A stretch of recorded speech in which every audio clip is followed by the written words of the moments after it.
infamous serial killer Charles Manson, whose name became synonymous with evil after his arrest in connection with the 1969 killings of actress Sharon Tate and 8 other people, has died. He was 83 and serving 9 life sentences in California's Corcoran State Prison at the time of his death.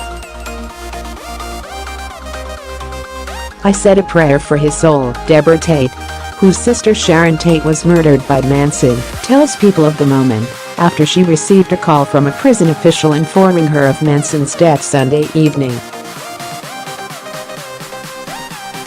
A career criminal who spent over half his life in prison before masterminding one of the most notorious mass killing sprees of the 20th century, Manson became the leader of a group of young followers he convinced to murder for him, and who became known as the Manson family.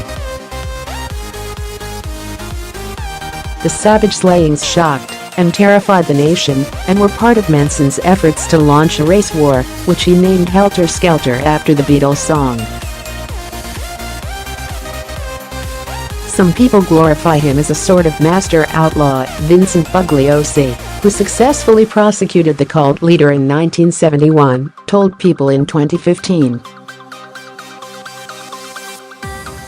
But he really was nothing more than an evil, very sophisticated con man. On August 8, 1969, having already orchestrated the death of Gary Hinman a month earlier, Manson dispatched 3 of his female followers to the rented Los Angeles home of pregnant Hollywood star Sharon Tate, wife of director Roman Polanski, and ordered them to kill everyone there. L.A. police officers who arrived at the hilltop home the next morning stumbled upon a scene of unimaginable brutality that unnerved even the most hardened homicide detectives. At the property at 10,050 Cielo Drive were 5 bodies, including that of Tate, 26, who was 8 months pregnant. She had been stabbed 16 times and had an X carved into her stomach.The. Next night, Manson ordered his followers to kill again. They descended upon the home of Leno and Rosemary LaBianca and murdered the couple. The word "war" was carved into Leno's stomach, and Helter Skelter was scrawled on the couple's refrigerator in blood. The murders terrified the residents of L.A., who flocked to gun stores to purchase unprecedented numbers of firearms for protection.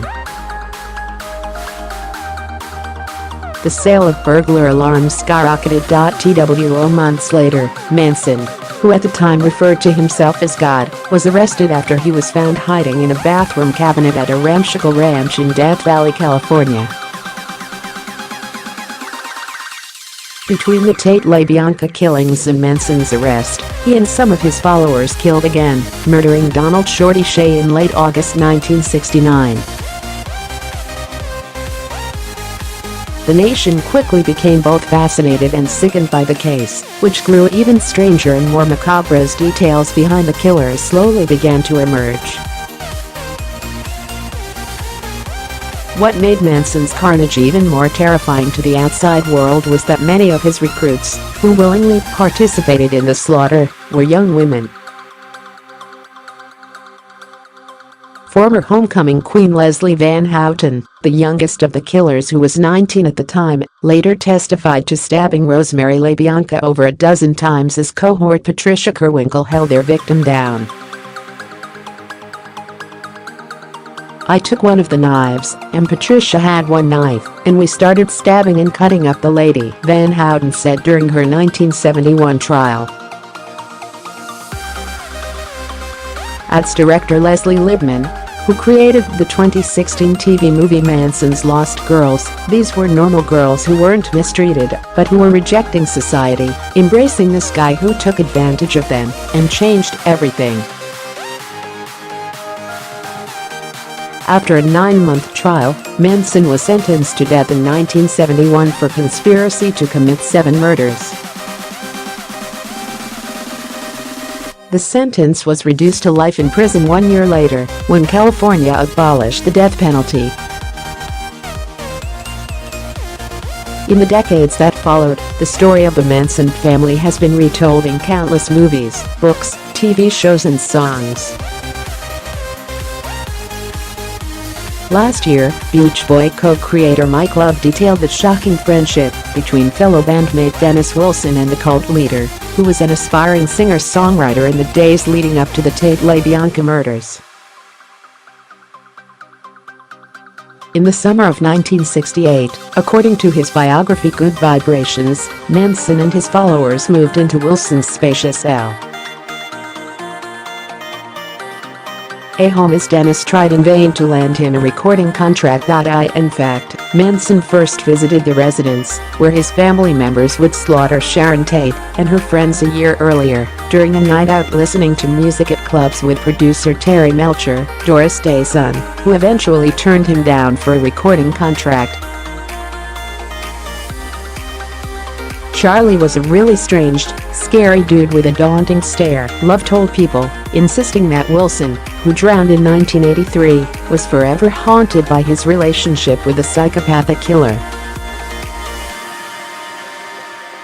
Dennis carried that guilt with him for the last 14 years of his life. Despite the passage of nearly 50 years since the murders, the terrible fallout from Manson's senseless carnage has never gone away for the family members of his victims.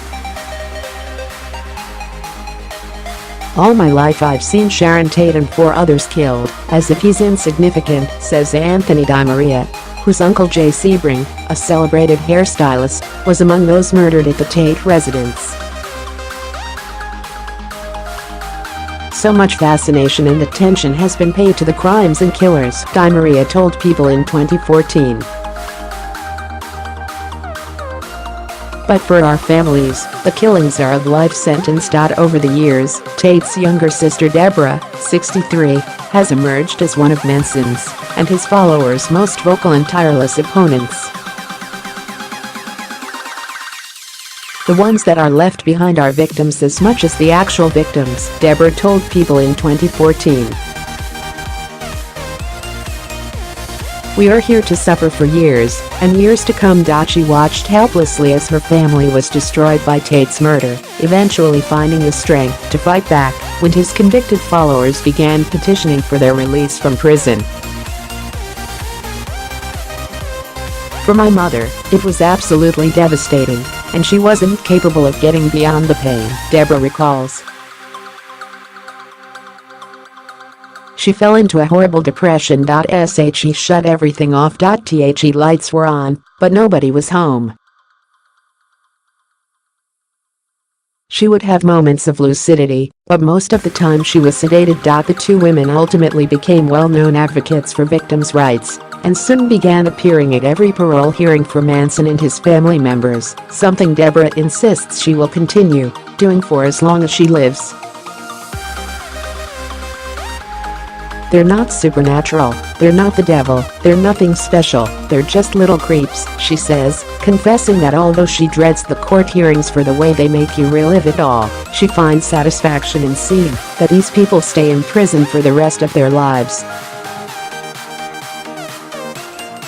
"The people that we lost in this historical event were real, and they had lives and families.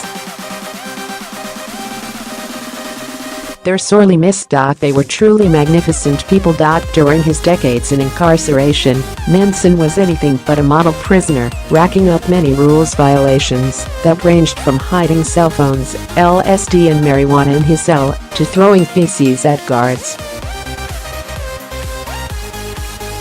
For a period in the 1980s, he was allowed to mix with the general prison population, but that was stopped after an altercation with a fellow prisoner, who ended up dousing him in paint thinner and lighting him on fire.